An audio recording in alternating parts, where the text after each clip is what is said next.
Audiolibros en 15 minutos. Suscríbete al canal y explora un nuevo libro cada día.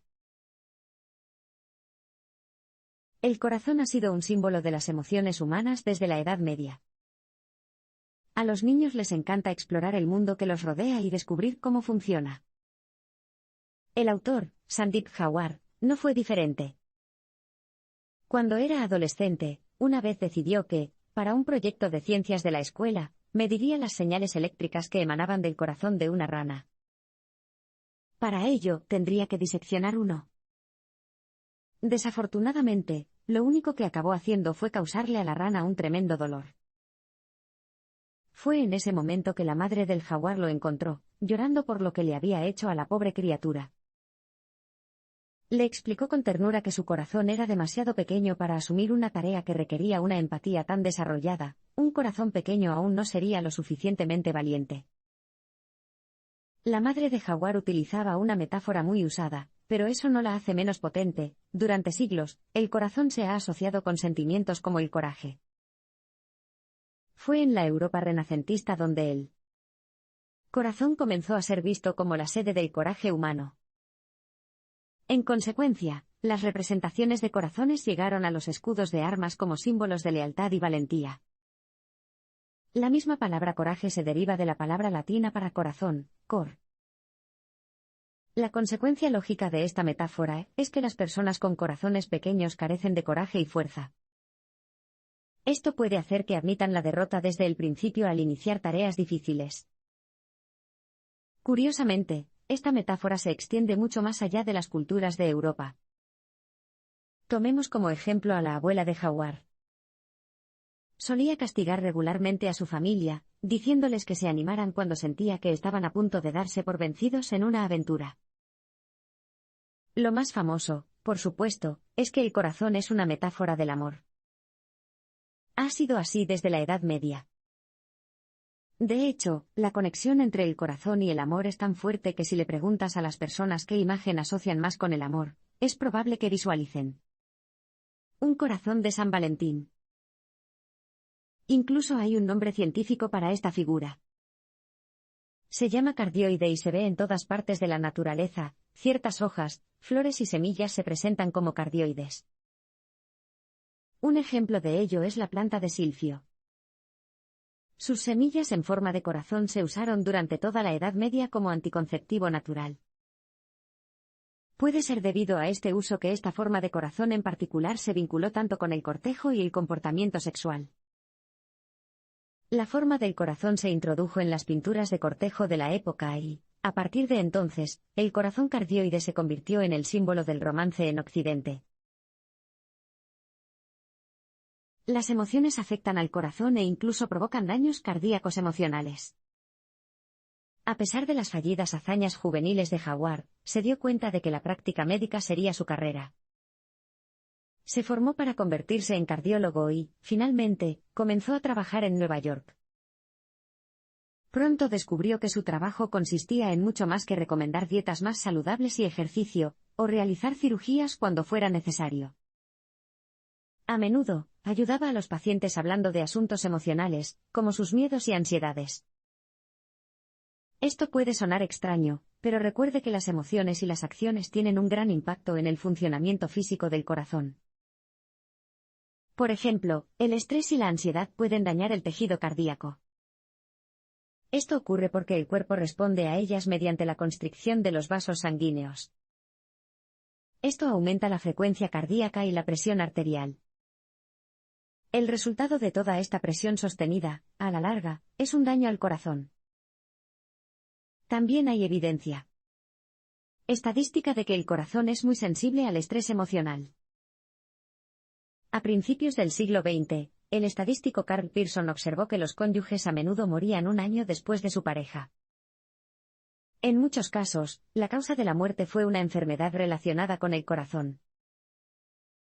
En pocas palabras, los corazones rotos pueden causar insuficiencia cardíaca. Jawar ha visto un fenómeno relacionado en su propia consulta. Es de la opinión de que los matrimonios sin amor pueden contribuir a las enfermedades cardíacas. Se podría pensar que la idea de que el estrés emocional causa enfermedades cardíacas suena exagerada, pero en los círculos médicos es un fenómeno aceptado. Incluso tiene un nombre: cardiomiopatía de Takotsubo. Takotsubo es japonés y se refiere a la olla para atrapar pulpos que es ancha en la base, pero estrecha en la parte superior. Es precisamente esa forma que toma el corazón cuando está sometido a un intenso estrés emocional.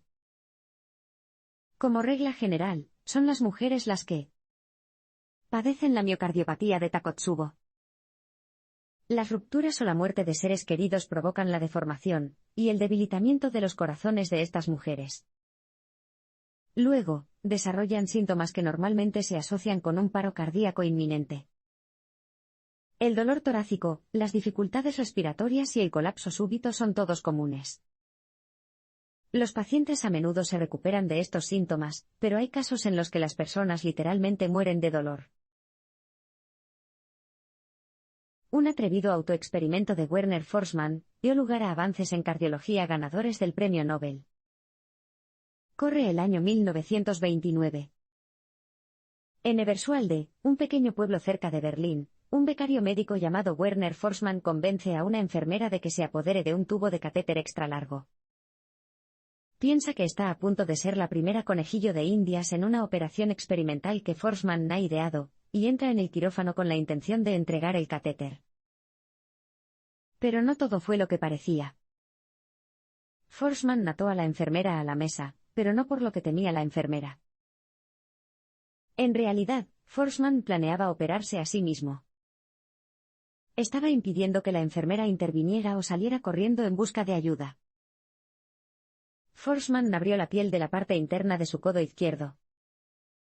Luego usó la cuchilla para diseccionar la vena antecubital, que corre a lo largo de la parte superior del brazo. La abrió e introdujo el catéter en ella. Se deslizó por la vena y se dirigió hacia el corazón. En ese momento, Forsman desató a la enfermera que protestaba, y le pidió que lo llevara a la sala de fluoroscopia. Quería una radiografía de su cuerpo. La gammagrafía mostró que el catéter aún no había penetrado en el corazón. Manchado con su propia sangre, pero sin parar, Forsman siguió insistiendo. Finalmente, el catéter entró en la aurícula derecha de su corazón. Increíblemente, Forsman no solo sobrevivió a su experimento, sino que lo repitió varias veces. Fue verdaderamente revolucionario, nadie había estado tan cerca de tocar el interior de un corazón humano antes. Eso no quiere decir que no se rieran de Forsman por su excéntrica autoindagación. Después de todo, nadie tenía la menor idea del uso que se le podía dar al procedimiento. Pero a finales de la década de 1930, dos cardiólogos estadounidenses del Hospital Bellevue de Nueva York, André Curnan y Dickinson Richards, se inspiraron en el trabajo de Forsman para desarrollar sus propias técnicas nuevas. Curnan y Richards se dedicaron a diseñar catéteres diminutos.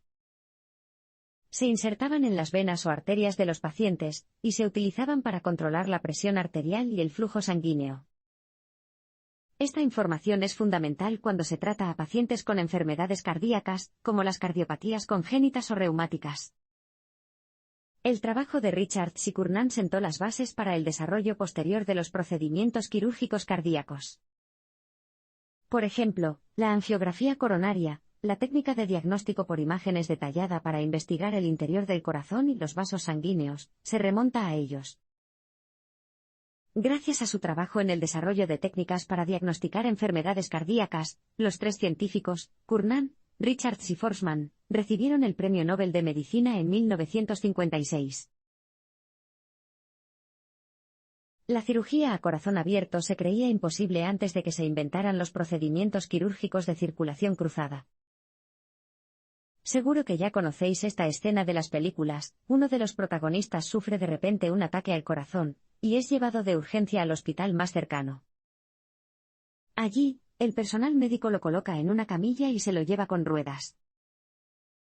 La mayoría de las veces, estos personajes ficticios sobreviven, al igual que la mayoría de las personas en la vida real en estos días. Sin embargo, durante muchos años, sobrevivir a un ataque de este tipo ni siquiera era una posibilidad. Esto se debe a que la cirugía a corazón abierto, la operación que a menudo se requiere, simplemente era demasiado arriesgada de realizar. Si lo piensas bien, todo es cuestión de tiempo. En la cirugía cardíaca, se debe detener la actividad cardíaca. Sin embargo, al no bombear el corazón, las células del cerebro y del cuerpo ya no reciben oxígeno a través de la sangre. Por lo general, el cuerpo solo puede sobrevivir de 3 a 5 minutos sin suministro de oxígeno. Esto significa que si el corazón se detiene durante más tiempo, se producirán daños irreversibles. Ahora, por supuesto, la mayoría de las cirugías cardíacas no se pueden realizar tan rápido. Por lo general, se necesitan al menos 10 minutos, y algunas cirugías pueden durar mucho más. La cirugía cardíaca, por lo tanto, solía ser imposible. Eso fue hasta que un cirujano estadounidense llamado C. Walton Liggey tuvo una onda cerebral en la década de 1950. Liggey se inspiró en los bebés en el útero que sobreviven sin un suministro directo de oxígeno. En cambio, la sangre de los bebés pasa al sistema circulatorio de la madre, donde se limpia y oxigena. Así que Liggey comenzó a diseñar un sistema similar para operaciones cardíacas. Para ello, experimentó con perros. Anestesiaban a un perro y su corazón se detenía. Liggey luego usó una manguera de cerveza y una bomba de leche para conectar el sistema circulatorio de este perro con el sistema circulatorio de un segundo perro. La sangre se bombeaba del primero al segundo perro, y luego se devolvía al primer perro desde una de las arterias del segundo perro. Puede parecer una locura, pero funcionó. Ambos perros sobrevivieron sin complicaciones. Por supuesto, el siguiente paso fue desarrollar este sistema de circulación cruzada para su uso en humanos. Lo veremos en el próximo parpadeo. La cardiopatía congénita siguió siendo un problema de salud importante hasta la llegada de las primeras cirugías de circulación cruzada en la década de 1950. En total, Liggey realizó sus experimentos de circulación cruzada en más de 200 perros. Seguro de su técnica, estaba ansioso por encontrar un sujeto humano con el que probar la cirugía. En 1954, Liggey identificó qué grupo de pacientes respondería mejor a su método.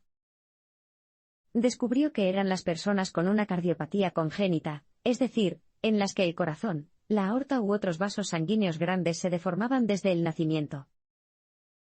También es la forma más común de discapacidad congénita grave que se encuentra en los recién nacidos. En ese momento, a 50.000 bebés estadounidenses se les diagnosticaba una cardiopatía congénita cada año. Estos pacientes también llenaban las salas de los hospitales de todo el país. Un número significativo tenía dificultades para respirar, y su esperanza de vida no era ni siquiera de 20 años. La cardiopatía congénita más frecuente produce una abertura del tamaño de una moneda, que aparece en la pared que separa las cavidades superiores del corazón, las aurículas. La abertura también puede estar en la pared entre las cavidades inferiores del corazón, los ventrículos. Estas aberturas provocan fugas, la sangre pobre en oxígeno se mezcla con la sangre rica en oxígeno. Esto puede reducir el nivel general de oxígeno en la sangre, lo que puede provocar desmayos e incluso provocar la muerte. Arreglar estas aberturas requiere detener el corazón del paciente durante más de 10 minutos, algo que, como sabemos por el último parpadeo, no era práctico desde el punto de vista médico en ese momento. Ese mismo año, Liggey estaba listo para poner a prueba su cirugía experimental de circulación cruzada. El primer paciente de Liggey fue un niño de 13 meses, Gregory Glidden. El sistema circulatorio de Gregory estaba conectado al de su padre, a través de la vena femoral y la arteria del padre. Una vez que todo estuvo en orden, Liggey ató las entradas y salidas al corazón del niño. El corazón de Gregory ahora estaba inactivo. Liggey se centró rápidamente en la abertura del tamaño de una moneda en el tabique ventricular de Gregory y la cosió. Tanto Gregory como su padre sobrevivieron al procedimiento experimental. Desafortunadamente, surgió una complicación. Solo 10 días después, Gregory contrajo una infección en el pecho y murió. Afortunadamente, Liggey obtuvo un mejor resultado 2 semanas después con su siguiente paciente. Pamela Schmidt tenía 4 años y su operación de 14 minutos fue un éxito rotundo. Solo ese año, Liggey realizó una cirugía de circulación cruzada en 44 pacientes más. 32 de ellos sobrevivieron. La situación estaba cambiando. En la década de 1950, se comenzó a entender que los factores del estilo de vida contribuían al riesgo de problemas cardíacos. El 32º presidente de los Estados Unidos, Franklin D. Roosevelt, era un titán en todos los sentidos de la palabra. Sin embargo, durante gran parte de su presidencia de 4 mandatos, sufrió complicaciones cardíacas y finalmente murió de un ataque cardíaco masivo en 1945. La muerte de una figura tan destacada bien pudo haber estimulado la decisión de establecer un importante estudio para comprender mejor las enfermedades cardíacas en la década de 1950. El nombre que se le dio a este esfuerzo fue Framingham Heart Study. Se llevó a cabo con 5.000 ciudadanos de entre 30 y 60 años en la pequeña ciudad de Framingham, no muy lejos de Boston. Los participantes del estudio aceptaron ser monitoreados durante un período de 20 años. Sus estilos de vida se observarían en detalle. De esa manera, se podrían detectar correlaciones entre la elección del estilo de vida y la salud, particularmente con respecto al aumento del riesgo de enfermedad cardíaca. Antes del estudio, los científicos pensaban que las causas de las enfermedades cardíacas, y en particular de los ataques cardíacos, probablemente estaban relacionadas con la ansiedad y el estrés, el trabajo duro y el bajo nivel económico. También pensaron que el uso del estimulante benzedrina era un factor contribuyente. Este medicamento es una anfetamina que se distribuyó para aliviar la obesidad, tratar la presión arterial baja y el dolor. Las ideas de los científicos estaban acertadas, pero también habían pasado por alto otros factores importantes. En ese sentido, entonces, el estudio de Framingham fue un éxito. Mostró cómo los factores del estilo de vida eran responsables de las enfermedades cardíacas.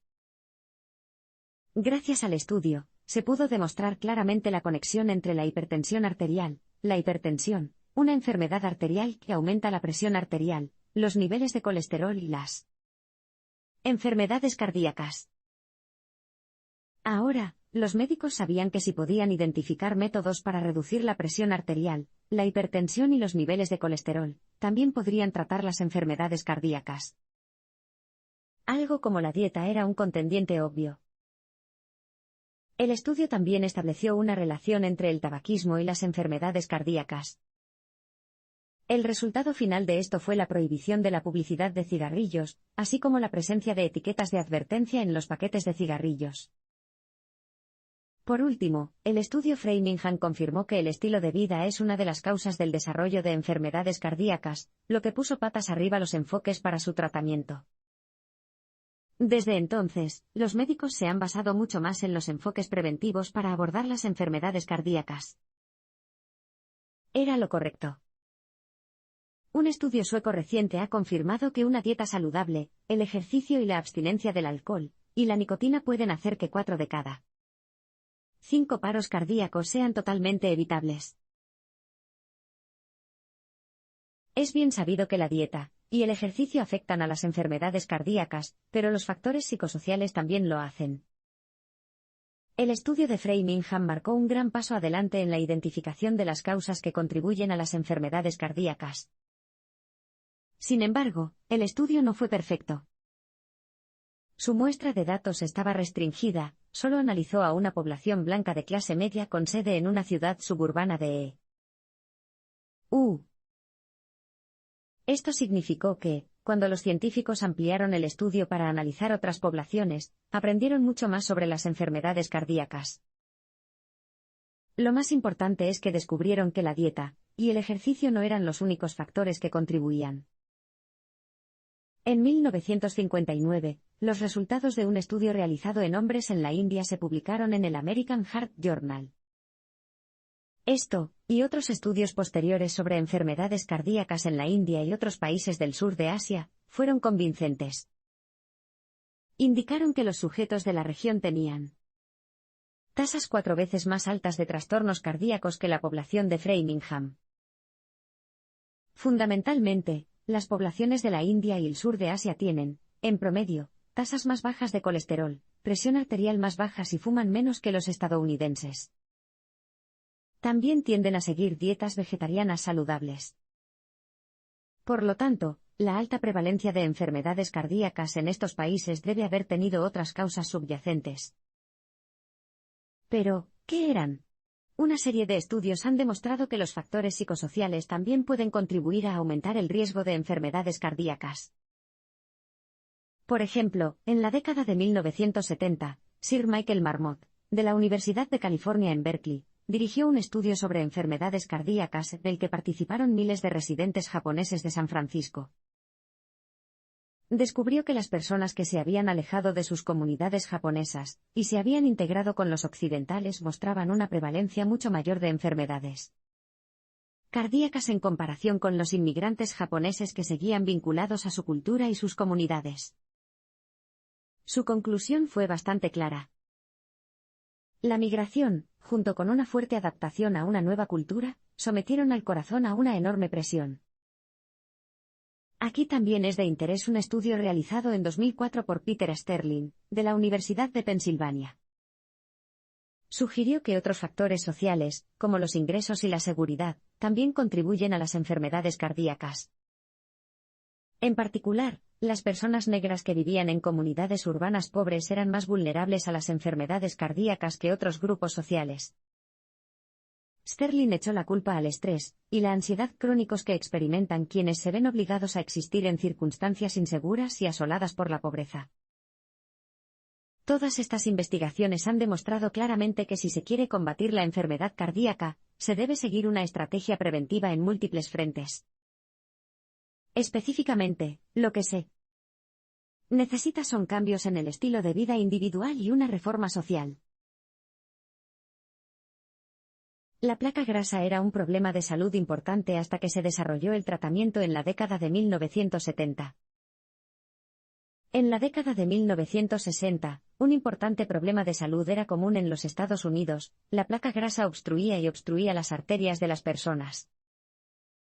Sin embargo, la comunidad médica estaba perpleja. Necesitaban una solución, pero antes de poder encontrarla, tenían que averiguar cómo se desarrollaba la placa grasa en primer lugar.